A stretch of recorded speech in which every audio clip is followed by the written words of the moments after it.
Nobody wants Grandma's designs anymore, Kenneth said with a smug chuckle, his voice echoing through the glass-walled conference room. We need fresh blood on the innovation team, not outdated concepts from the 80s. I sat there, my hands folded in my lap, watching 25 years of dedication crumble in front of my colleagues. The late afternoon sun streamed through the windows of Bright Hollow Labs' downtown Phoenix office, casting long shadows across the polished table where my career was being dissected like a failed blueprint. My name is Eliza Freeman. I'm 56 years old, and I've been designing sustainable architecture since before it was trendy. For over 2 decades, I've poured my heart into this firm, creating innovative green buildings that balanced functionality with environmental responsibility. I've won awards, mentored young architects, and helped establish Bright Hollow Labs as a leader in sustainable design. But today, none of that seemed to matter. Your aesthetic has become... Kenneth paused, searching for the right words while adjusting his expensive watch. Dated. The market wants sleek, modern designs that speak to younger demographics. Your work feels too traditional, too rooted in the past. The other partners nodded in agreement, their faces a mixture of false sympathy and relief that they weren't in my position. I could see how they'd already made up their minds before I'd even walked into the room. This wasn't a discussion, it was an execution. Effective immediately, you'll be transitioning off the innovation team, Kenneth continued, sliding a folder across the table toward me. We're restructuring to focus on more contemporary approaches to sustainable design. You'll be reassigned to our restoration division, working on historical preservation projects. The irony wasn't lost on me. They were relegating me to fixing old buildings while dismissing the very experience that had taught me how to create lasting, beautiful structures. I thought about all the late nights I'd spent perfecting designs, all the client meetings where I'd fought for sustainable materials when they were expensive and unpopular, all the young architects I'd trained who were now sitting silently around this table. I understand, I said quietly, my voice steadier than I felt. When does this transition take effect? Next Monday, Kenneth replied, already shuffling through other papers. Harrison will take over your current projects. We'll make sure the clients are informed of the change. As I gathered my things and walked toward the door, I caught a glimpse of my latest project sketches still pinned to the presentation board. Designs for an innovative, eco-friendly housing complex that combined solar technology with natural ventilation systems. Little did Kenneth know, those dated concepts were about to prove him very wrong. Walking back to my office, I tried to process what had just happened. The hallways of Bright Hollow Labs felt different now, less like home and more like a place where I was merely tolerated. I'd spent so many years here that I could navigate these corridors with my eyes closed, but now everything seemed foreign. I'd joined the firm straight out of graduate school, back when sustainable architecture was considered a niche specialty rather than an industry standard. My mentor, Patricia Holloway, had founded the company with the vision of creating buildings that worked in harmony with their environment. She'd retired 5 years ago, selling her shares to the current partnership, and with her went the soul of the company I'd helped build. Kenneth Morrison had been climbing the corporate ladder ever since, bringing with him a focus on profits over principles. He favored flashy designs that looked good in architectural magazines, but often sacrificed long-term sustainability for immediate visual impact. His idea of innovation was installing smart home technology in otherwise conventional buildings and calling them revolutionary. I thought about my daughter Claire, who lived in Seattle with her 2 children. She'd often asked me why I stayed at a firm that seemed to undervalue my contributions. "Mom, you could start your own practice," she'd say during our weekly video calls. "You have the experience and the reputation." But Bright Hollow Labs had been my professional identity for so long that I couldn't imagine working anywhere else. As I reached my office, I noticed the photos on my desk, images of buildings I'd designed over the years. There was the community center in Tucson that had won a state sustainability award, the elementary school in Tempe that had reduced its energy consumption by 60%, and the affordable housing project in Mesa that had become a model for other cities. Each project represented not just a building, but a piece of my professional soul. My computer chimed with an email notification. It was from the Phoenix Green Housing Initiative, marked with high importance. I'd submitted my independent design proposal 3 months ago, working on it during evenings and weekends in my home studio. The city had announced a competition for sustainable, affordable housing concepts, and I'd decided to enter under my own name rather than through the firm. The email was brief but promising. They wanted to schedule a presentation meeting for the following week. My heart began to race as I realized that while Kenneth was pushing me toward the exit, my own work might be opening an entirely different door. I quickly responded, confirming my availability, then sat back in my chair with the first genuine smile I'd felt all day. The weekend passed in a blur of mixed emotions. I found myself oscillating between anger at Kenneth's dismissive treatment and excitement about the upcoming presentation with the city. Saturday morning, I spread my competition designs across my dining room table, reviewing every detail with fresh eyes.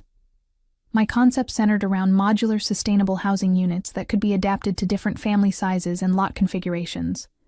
The design incorporated passive solar heating, rainwater collection systems, and rooftop gardens that residents could use for growing food.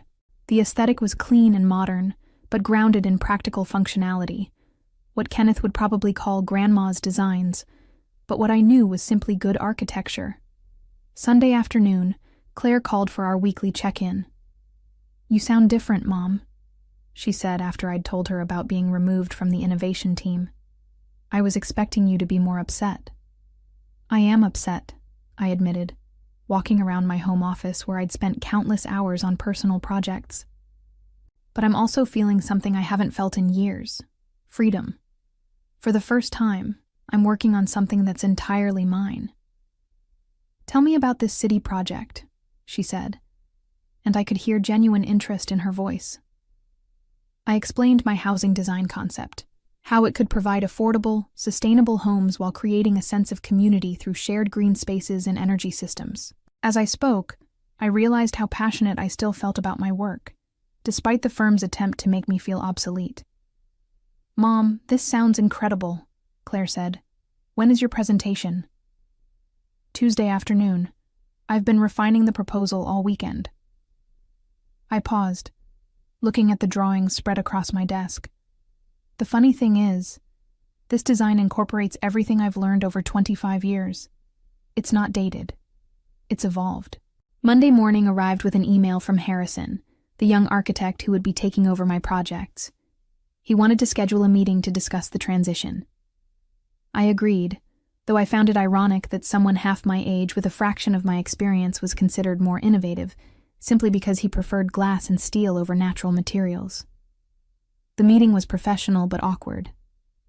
Harrison clearly felt uncomfortable about the situation, and I didn't want to make it harder for him.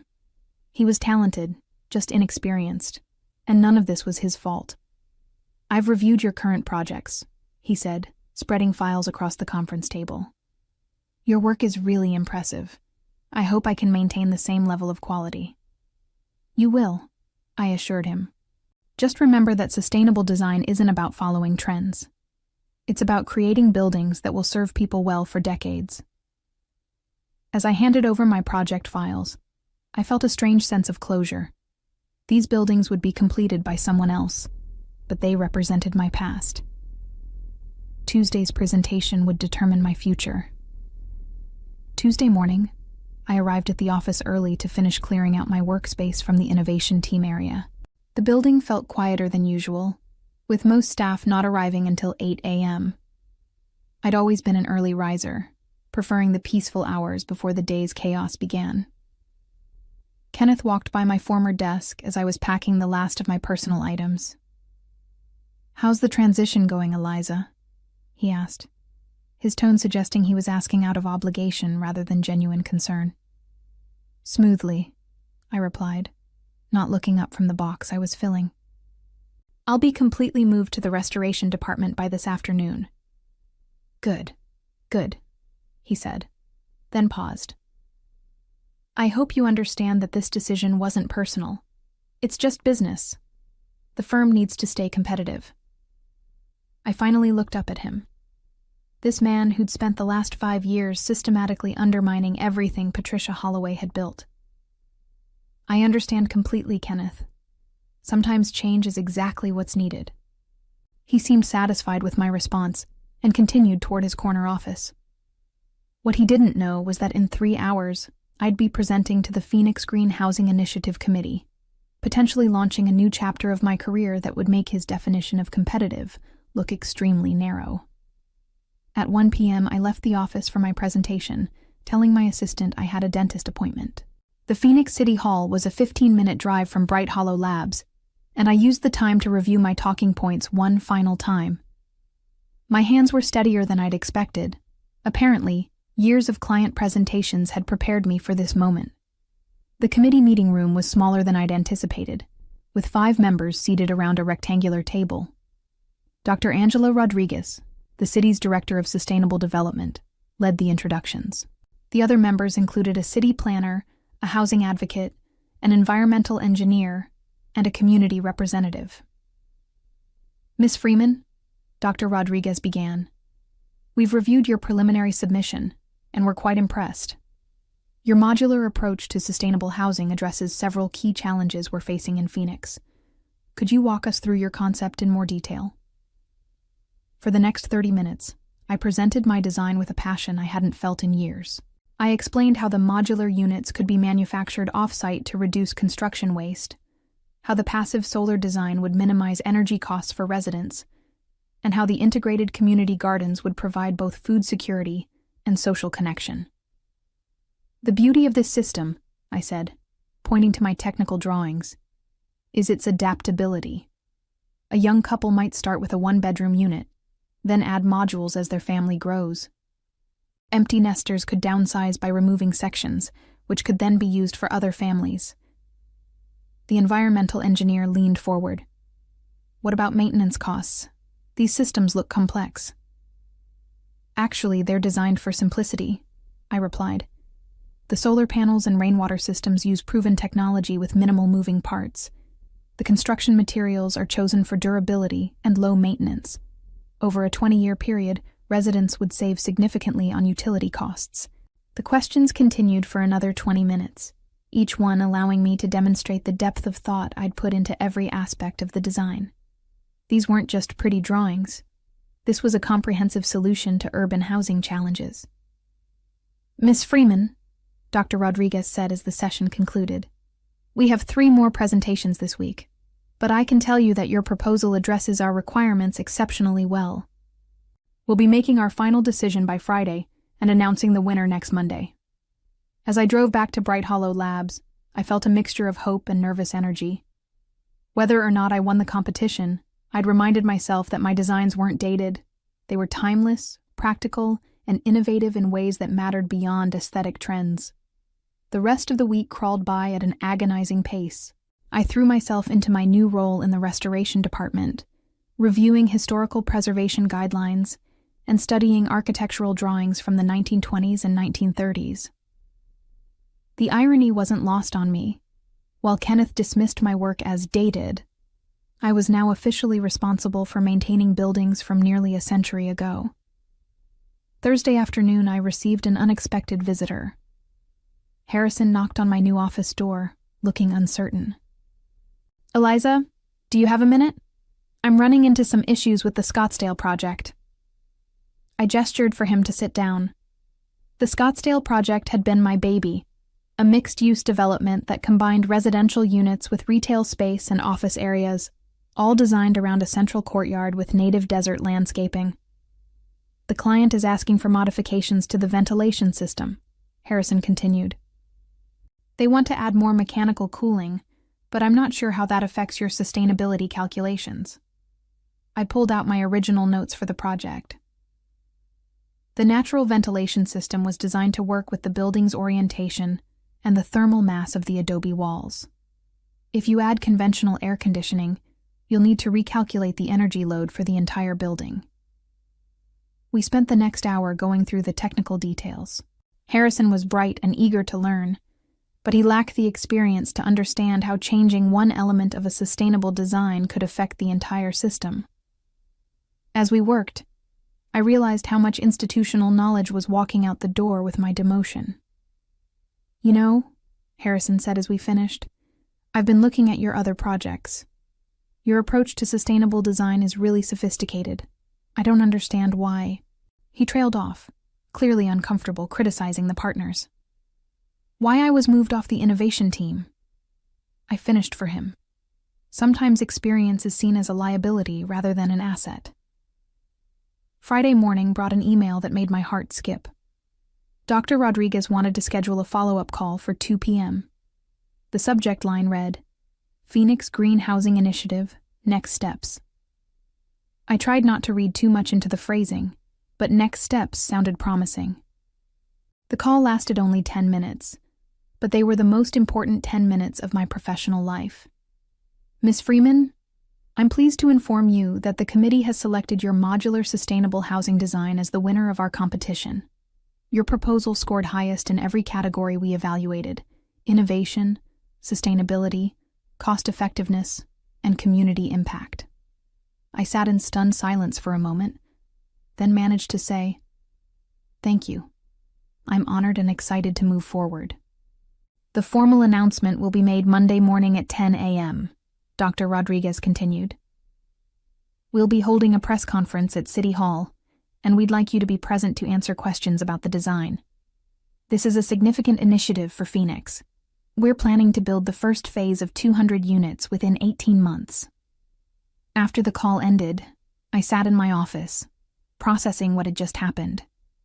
In the span of 1 week, I'd gone from being dismissed as irrelevant to winning the most significant housing competition in the city's history. My dated aesthetic had just been selected to house thousands of Phoenix residents in innovative, sustainable homes. I thought about calling Claire immediately, but decided to wait until after the public announcement. There was something satisfying about keeping this victory private for a few more days, especially while Kenneth continued to restructure the innovation team around more contemporary approaches. Looking at my calendar, I realized that Monday's press conference would occur during the weekly staff meeting at Bright Hollow Labs. I wondered if anyone would be watching the local news. Monday morning arrived with unusual warmth for October in Phoenix. I'd spent the weekend preparing for the press conference, reviewing my design details and anticipating questions from reporters. The weight of the moment was starting to sink in. This wasn't just a professional victory. It was validation of everything I'd spent my career working toward.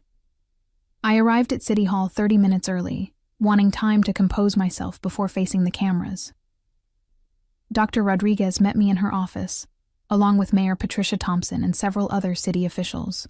"Ms. Freeman, before we begin, I want you to know how impressed we were with your presentation," Mayor Thompson said.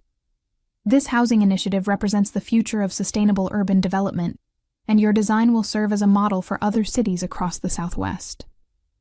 The press conference was held in the main lobby of City Hall, with local television stations, newspaper reporters, and representatives from architectural publications in attendance. As I stood at the podium beside the mayor, I thought about all the late nights I'd spent working on this design in my home studio, never imagining it would lead to this moment. "Today, we're proud to announce the winner of Phoenix's Green Housing Initiative," Mayor Thompson began. "After reviewing proposals from firms across the region, we've selected an innovative modular design that will provide affordable, sustainable housing while creating vibrant communities for our residents." She turned to me, and I stepped forward to address the audience. "This design represents 25 years of learning how to create buildings that serve both people and the environment," I began. "These homes will use 60% less energy than conventional housing while providing residents with gardens, community spaces, and the flexibility to adapt their living spaces as their needs change." The questions from reporters were thoughtful and detailed. A journalist from the Arizona Republic asked about construction timelines, while a representative from Architectural Digest wanted to know how the design addressed Phoenix's unique climate challenges. With each answer, I felt my confidence growing. "Ms. Freeman," a reporter from Channel 12 asked, "I understand you're an architect with Bright Hollow Labs. How does your firm feel about this selection?" I paused, choosing my words carefully. This was an independent submission, I developed this design on my own time, using my personal experience and vision for sustainable housing. As the press conference concluded, I noticed several familiar faces in the crowd. Word had apparently spread quickly through Phoenix's architectural community. I saw colleagues from other firms, former clients, and even a few current Bright Hollow Labs employees who had obviously left work to attend. My phone buzzed with a text from Claire. "Mom, I just saw the news online. I'm so proud of you." Her message was followed by a string of celebration emojis. The drive back to Bright Hollow Labs felt surreal. I'd just been announced as the winner of the city's most significant housing competition, but I still had to return to my desk in the restoration department and pretend this was just another Monday. As I walked through the office lobby, I could feel eyes following me. The news had clearly reached the firm. Janet, the receptionist, gave me a knowing smile and a thumbs up. Several junior architects stopped their conversations to congratulate me. I made it to my office without encountering Kenneth, but I knew that conversation was inevitable. My phone was already buzzing with calls from reporters wanting follow-up interviews, and my email inbox was filling with congratulatory messages from colleagues across the industry. By noon, it was clear that my dated aesthetic had just become the most talked-about architectural design in Phoenix. The irony was delicious, but I wasn't finished yet. Kenneth appeared in my office doorway at 1 p.m., his expression a careful mask of professionalism that couldn't quite hide his frustration. "Eliza, congratulations on your competition win," he said, stepping inside and closing the door behind him. "Quite an achievement." "Thank you," I replied, not looking up from the historical preservation documents I was reviewing. "I'm pleased the city appreciated the design." "I'm curious," he continued, settling into the chair across from my desk. "When exactly did you develop this proposal? I don't recall seeing any modular housing concepts in your recent project portfolio." I set down my pen and met his gaze directly. "I worked on it during my personal time, using my home studio. The design process took about 6 months, primarily evenings and weekends." Kenneth's jaw tightened slightly. "I see. And you didn't think to discuss this with the firm? After all, Bright Hollow Labs has been your professional home for 25 years. The competition guidelines were clear that submissions could come from individual architects or firms," I said calmly. "I chose to submit as an individual." "But surely you understand the optics here," Kenneth pressed. "You're a Bright Hollow Labs employee winning a major city contract just days after being restructured within the firm. It could appear that we don't recognize our own talent." I almost laughed at his audacity. "The competition was announced 4 months ago, Kenneth. The submission deadline was 3 months ago. The judging process has been ongoing for weeks. None of this happened just days after anything." He stood up, his composure finally cracking. "The partners and I need to discuss how to handle this situation. The press is already calling for statements about our role in the project." "I'll save you the trouble," I said, returning to my documents. "I'll be handling all media inquiries personally." By Tuesday morning, the story had gained momentum beyond what anyone anticipated. The Phoenix Business Journal ran a front-page feature titled, "Local Architects' Independent Design Wins City Housing Competition," with a sidebar article analyzing the growing trend of sustainable architecture in the Southwest. More significantly, Architectural Review, the industry's most prestigious publication, had picked up the story. Their online article, Innovation from Experience: How 25 Years of Practice Led to Award-Winning Design, included a detailed analysis of my modular housing concept and interviews with sustainable design experts praising the approach. Kenneth called an emergency partners meeting for Tuesday afternoon. I learned about it from Harrison, who'd been asked to compile all materials related to my previous projects for the firm. "They want to see everything you worked on for the past 2 years," he told me, looking uncomfortable. "Kenneth specifically mentioned reviewing your project documentation for any connection to the winning design." I almost felt sorry for them. They were scrambling to find some way to claim partial credit for my success, not understanding that this design represented a completely different philosophy from anything Bright Hollow Labs had pursued under Kenneth's leadership. Wednesday brought the phone call I'd been expecting. It was Kenneth, his voice strained with forced enthusiasm. "Eliza, the partners have been discussing your recent success, and we'd like to propose a solution that benefits everyone. We're prepared to offer you reinstatement to the innovation team as lead sustainable design architect.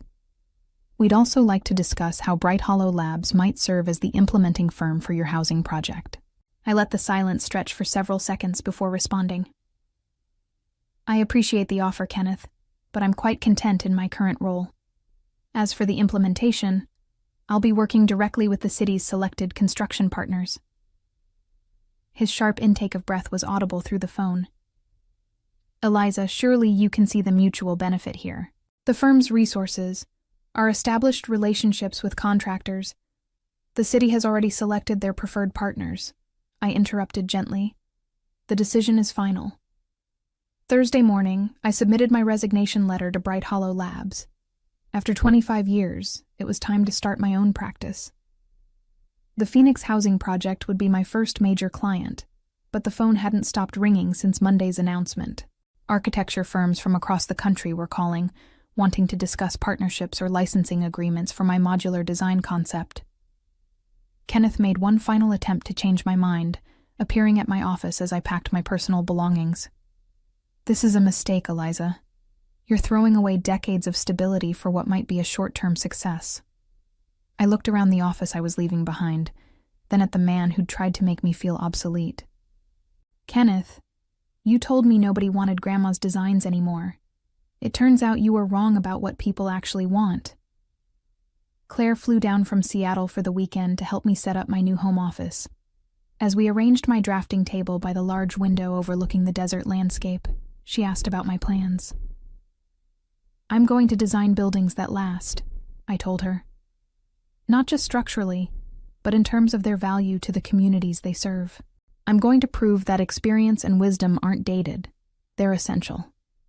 The first phase of the Phoenix Green Housing Initiative broke ground 6 months later. Mayor Thompson invited me to the ceremony, where I watched construction crews laying the foundation for homes that would shelter families for generations. The design that Kenneth had dismissed as outdated was now being studied by urban planners from around the world. As I stood there watching my vision become reality, I realized that sometimes the sweetest revenge isn't proving your critics wrong. It's proving that you were right all along. My journey from dismissed employee to independent architect had taught me that true innovation comes not from chasing trends, but from understanding timeless principles and applying them to contemporary challenges.